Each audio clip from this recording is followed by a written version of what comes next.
Assalamualaikum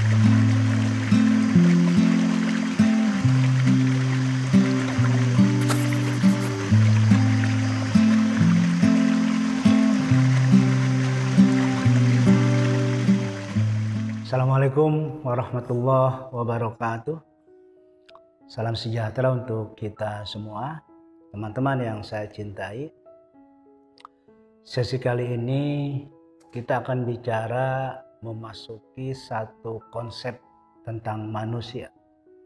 Tapi bicara soal manusia memang cukup luas dan mendalam. Karena itu saya ambil satu aspek saja dulu tentang manusia ini, yaitu aspek hati. Hati itu biasa terjemahan kalau kita ambil dari bahasa Inggris heart. Sebetulnya heart itu adalah jantung. Karena itu hati itu kalau kita bagi menjadi dua dimensi dia. Ada dimensi fisik yaitu berupa jantung, dan ada dimensi non fisik yaitu berupa hati spiritual. Nah, dalam hal ini saya akan bicara soal hati dalam pengertian hati spiritual. Teman-teman yang saya cintai, kita tahu bahwa salah satu komponen terpenting dalam tubuh kita adalah hati. Tetapi dalam salah satu hadis dari Imam At-Tirmizi menyebutkan bahwa hati itu memiliki 4 stasiun, 4 lapisan. Lapisan terluar itu disebut sebagai as-sadru dalam bahasa Arab. Diterjemahkan ke dalam bahasa Inggris biasa menjadi the breast, dada, shoulder. Yang kedua itu al-qalbu, itu biasa diterjemahkan menjadi the heart, hati. Yang ketiga al-fuadu, inner heart. Dan yang keempat, yang paling dalam, al-lubbu atau lubun, innermost heart, hati terdalam. Nah, kalau kita lihat, karena hati ini menjadi sangat penting dalam kehidupan setiap manusia, maka hati terluar itu yang disebut dada tadi itu, ibarat rumah itu pintu gerbang. Kita tahu pintu gerbang itu sangat mungkin binatang buas, tamu yang tak diundang itu bisa masuk. Apalagi sebagian pintu gerbang kita terbuka. Walaupun tertutup, orang masih memungkinkan orang asing yang tidak kita undang masuk ke dalam pintu gerbang. Nah, kalau setelah pintu gerbang itu kita memasuki pintu rumah. Nah, pintu rumah itu qalb. Itu sudah mulai selektif orang-orang yang bisa masuk ke dalam pintu rumah. Hanya tamu yang diundang atau tamu yang tak diundang tapi diizinkan oleh tuan rumah untuk masuk. Nah, lalu masuk ke fuad. Fuad itu adalah pintu kamar.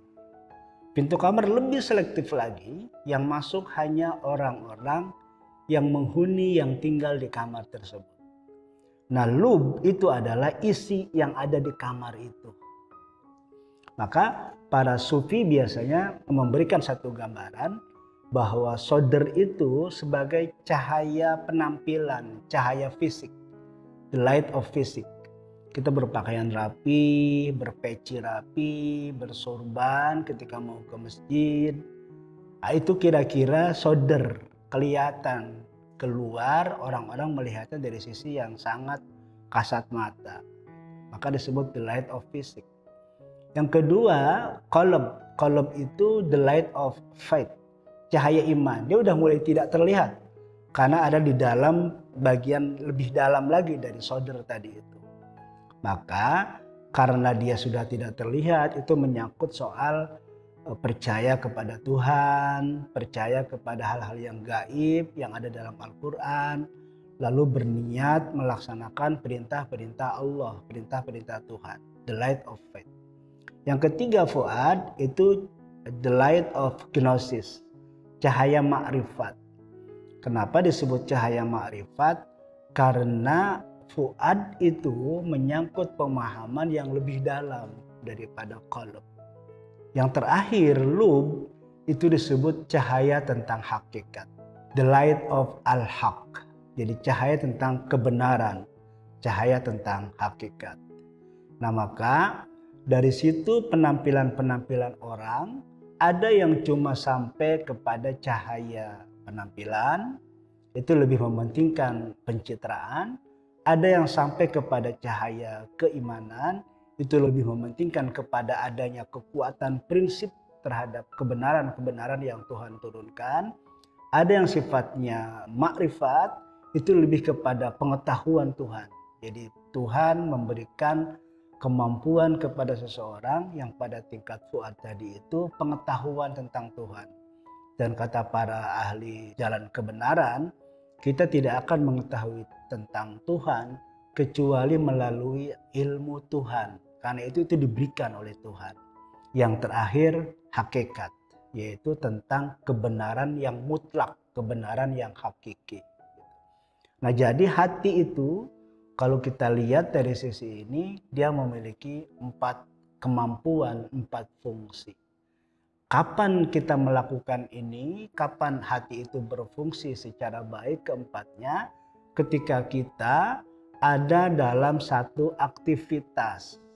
Maka karena hati itu begitu sentral di dalam diri kita, maka ada satu hadis Nabi yang menyebutkan hati itu sangat menentukan kehidupan seseorang.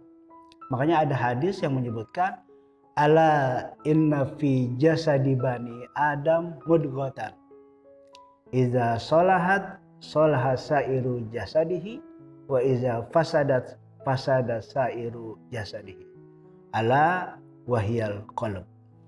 Perhatikanlah kata Nabi, dalam diri seorang anak atau seorang Bani Adam ada segumpal darah. Yang jika segumpal darah itu sehat, maka sehatlah seluruh badan orang itu. Dan jika segumpal darah itu sakit, maka sakitlah seluruh badan orang tersebut. Nah tadi saya menyebut bahwa hati itu ada yang sifatnya fisik, yaitu jantung, ada yang sifatnya spiritual, yang tadi saya jelaskan menjadi 4 stasiun tadi itu. Nah ketika hati yang fisik tadi berupa jantung itu sakit atau mati, kita merasakan ketidaknyamanan dalam kehidupan kita. Dan kalau jantung itu mati, maka kita pun mati. Karena jantung berfungsi menyalurkan, memompa seluruh darah kita ke seluruh tubuh kita. Nah hati juga sama. Hati itu juga berfungsi memberikan energi, memberikan kekuatan, tenaga kepada seluruh kehidupan kita. Sehingga kita mengikuti kekuatan-kekuatan untuk melaksanakan berbagai macam kebaikan, kebenaran, dan keadilan. Termasuk di dalamnya soal kasih sayang. Itu semua karena hatinya hidup, karena hatinya tidak mati. Teman-teman yang saya cintai, bicara soal hati tadi itu, kalau kita lihat kitab suci Al-Quran, begitu cukup menarik. Gitu. Kenapa? Karena misalnya Al-Quran menggunakan kata-kata 4 tadi itu, baik as-sadr, al-qalb, al-fuadu maupun al-lub. Tapi yang sangat unik itu kalau kita bicara soal yang terakhir ini, al-lub.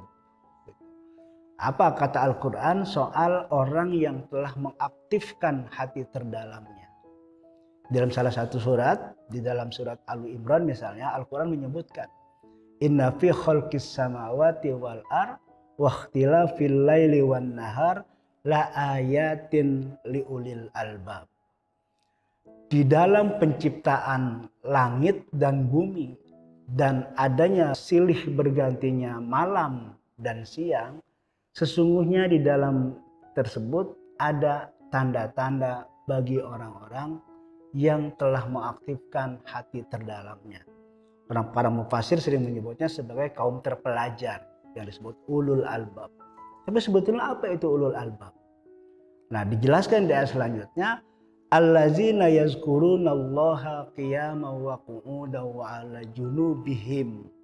Jadi orang yang telah mengaktifkan hati terdalamnya itu adalah orang yang terus-menerus mengingat Tuhan, baik dalam keadaan berdiri maupun dalam keadaan duduk dan juga dalam keadaan berbaring. Jadi terus-menerus artinya dalam suasana apapun.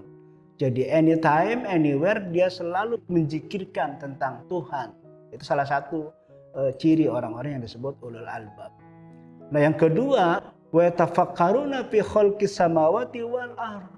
Dan juga orang-orang yang disebut ulul albab itu selalu memikirkan tentang alam semesta ini, tentang penciptaan langit dan bumi ini.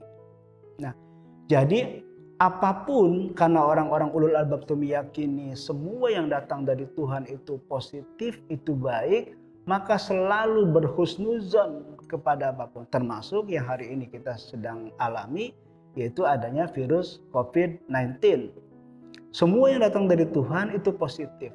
Sebagian besar kita belum berhasil menangkap hikmah, belum berhasil menangkap kebaikan-kebaikan dari message yang diturunkan oleh Tuhan berupa COVID-19 ini.